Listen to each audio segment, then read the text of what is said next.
Γεια σας, τι κάνετε, είμαι η Άννα και σήμερα θα μιλήσουμε για τις πανάδες. Το μέλασμα, το χλώασμα, τη μάσκα εγκυμοσύνης, όπως θέλετε ονομάστε το, είναι αυτό το σπαστικό πράγμα στο δέρμα, η δυσχρωμία του δέρματος. Εμένα βλέπετε μου έχουν μείνει κάποια σημάδια στο μέτωπο, αλλά έχω καταφέρει και έχω ξεφορτωθεί αρκετά από αυτά. Λοιπόν, να σας εξηγήσω πώς. Πρώτα απ' όλα, τα περισσότερα DIY είναι χάσιμο χρόνου και ίσως κάνουν περισσότερο κακό από ό,τι κάνουν.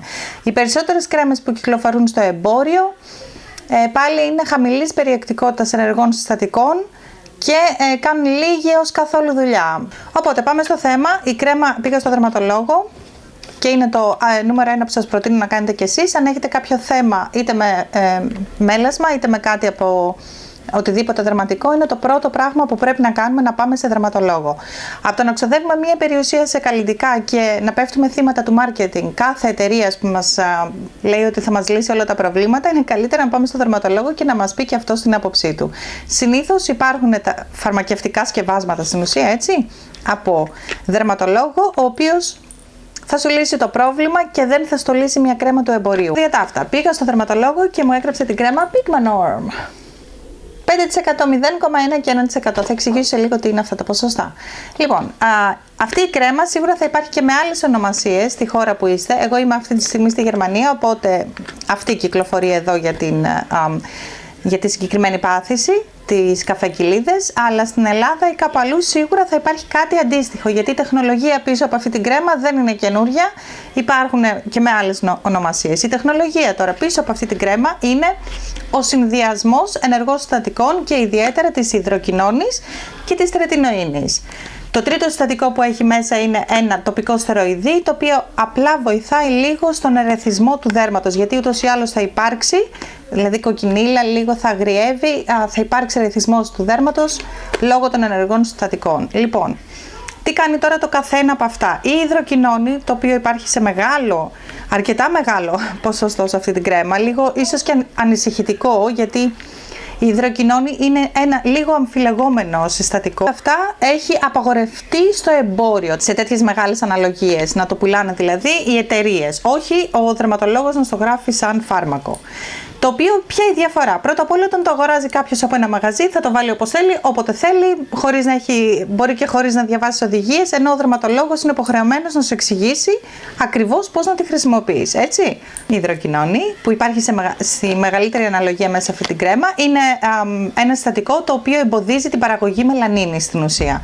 Οπότε δεν μπορούν να βγουν καινούριες καφεκιλίδες και μειώνονται κάπως και οι υπάρχουσες. Λοιπόν, το δεύτερο συστατικό είναι η τρετινοίνη. Η τρετινοίνη είναι ένα πάρα πολύ καλό συστατικό. Εγώ στην ουσία, όταν είχα πάει στο δερματολόγο, είχα ζητήσει μια κρέμα μόνο με τρετινοίνη, γιατί ήξερα ότι θα με βοηθούσε και για την ακμή. Έχω κάποια σπυράκια. Οπότε ήθελα μόνο τρετινοίνη, το οποίο είναι και πιο σταθερό, δηλαδή δεν έχει συνδεθεί καθόλου η χρήση της με καρκίνους και τέτοια. Ίσα ίσα έχουμε έρευνες που αποδεικνύουν μάλιστα και τη δράση της ενάντια στη γύρανση, έτσι, στις ρητίδες. Οπότε ήθελε περισσότερο τρετινοίνη. Η τρετινοίνη είναι ένα παράγωγο της βιταμίνης Α. Υπάρχουν επίσης κρέμες στο εμπόριο με ρετινόλη, η οποία πάλι στηρίζεται σε αυτή τη τεχνολογία, στην τρετινοίνη. Να μην αναλύσουμε περισσότερα από αυτά, όχι, γιατί πρώτα απ' όλα, όσο το έχω καταλάβει και εγώ σας τα λέω. Έτσι, και η τρετινοίνη δρά στην ουσία με το να επιταχυνεί λίγο το ρυθμό παραγωγής κυττάρων στο δέρμα. Οπότε θα δούμε στο πρόσωπο ένα peeling να γίνεται στην ουσία, γιατί ανανεώνονται πολύ πιο γρήγορα τα κύτταρα. Οπότε φεύγει το πρώτο στρώμα δέρματος, αν θέλετε, και βγαίνει το καινούριο. Αυτή η διαδικασία φυσικά θα εξαφανίσει τις επιφανειακές πανάδες, σιγά σιγά θα τις εξαφανίσει τις επιφανειακές όσες είναι επιφανειακές, και σίγουρα θα βοηθήσει και στην υφή του δέρματος και στις ρητίδες και τι άλλο? Και στην ακμή, στα σπυράκια που μπορεί να έχετε. Οπότε είναι πάρα πολύ καλό συστατικό. Το τρίτο συστατικό που έχει αυτή η κρέμα είναι ένα τοπικό στεροειδή, το οποίο θα βοηθήσει λίγο για τον ερεθισμό του δέρματος. Ωραία, λοιπόν, καλά όλα αυτά. Αυτή είναι η τεχνολογία πίσω από αυτή την κρέμα. Το κάθε ένα συστατικό ξεχωριστά, τρετινοίνη, υδροκοινώνη, λειτουργεί πάρα πολύ καλά ενάντια στις πανάδες. Ο συνδυασμός των δύο όμως είναι ό,τι καλύτερο αυτή τη στιγμή υπάρχει στην αγορά. 2020. Οπότε, ναι. Τώρα όμως πάμε στο διατάφτα και πρέπει να πούμε λίγο κάποια πράγματα για τη χρήση της. Σίγουρα θα σας μιλήσει και ο δερματολόγος, μόνο ο δερματολόγος μπορεί να σας γράψει αυτή την κρέμα, δεν μπορείτε να τη βρείτε στο εμπόριο. Θα σας μιλήσει και ο δερματολόγος και θα πρέπει να τον ακούσετε πάρα πολύ καλά. Πρώτον, αν θέλετε να δείτε αποτελέσματα και όχι πίσω γυρίσματα, γιατί μπορεί να γίνουν τα πράγματα και χειρότερα αν δεν προσέχετε, έτσι.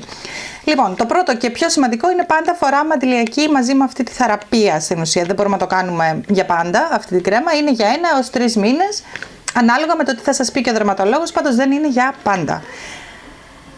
Τη χρησιμοποιούμε μόνο στα σημάδια, αποφεύγουμε μύτη, χείλη και μάτια, τις περιοχές αυτές, τους ή άλλως, δηλαδή κάποιος με έχει ρωτήσει, έχω μαύρες κοιλίδες κάτω από τα μάτια. Ναι, καμία σχέση δεν είναι για αυτό το πράγμα, αυτή είναι πολύ δυνατή κρέμα για τις πανάδες. Το δεύτερο πράγμα που πρέπει να προσέξουμε, πέρα από την καθημερινή χρήση αντιλιακού, είναι ότι θα πρέπει να περιμένουμε με αυτή την κρέμα, με τη χρήση αυτής της κρέμας, κάποιο ερεθισμό. Αυτόν τον ερεθισμό θα πρέπει να τον αντιμετωπίσουμε με ενυδατικές απλά, ίσως και κάποιο gel alloys. Πάντως κάτι ήπιο. Όχι, σε εκείνο το διάστημα δεν χρησιμοποιούμε άλλα ενεργά συστατικά, άλλες κρέμες, διάφορα, τίποτα. Κρατάμε τα πράγματα απλά. Αντιλιακό, ενυδατική και αυτή την κρέμα. Τίποτα άλλο. Οπότε όταν βλέπουμε ερεθισμό μπορούμε να κάνουμε μια παύση, δηλαδή να σταματήσουμε 1-2 μέρες, να κάνουμε ένα βήμα πίσω μέχρι να έρθει ξανά το δέρμα στα ίσια του για να μην κάνουμε πισωγυρίσματα. Γιατί ούτως ή άλλως οι πανάδες δημιουργούνται. Πέρα από τα κληρονομικά, έτσι, μπορεί να είναι κληρονομικό, οι πανάδες δημιουργούνται από τον ήλιο και από πηγές θερμότητας ή επιδεινώνονται από αυτά. Οπότε αποφεύγουμε τον ήλιο, φοράμε καπέλο, φοράμε αντιλιακό, αποφεύγουμε τις πηγές θερμότητας, οι οποίες μπορεί να είναι και το πιστολάκι και όταν μαγειρεύουμε, όταν ανοίγουμε το φούρνο, δεν μπαίνουμε μέσα έτσι να δούμε αν έγινε το φαγητό. Κρατάμε τις αποστάσεις μας. Από πηγές θερμότητας.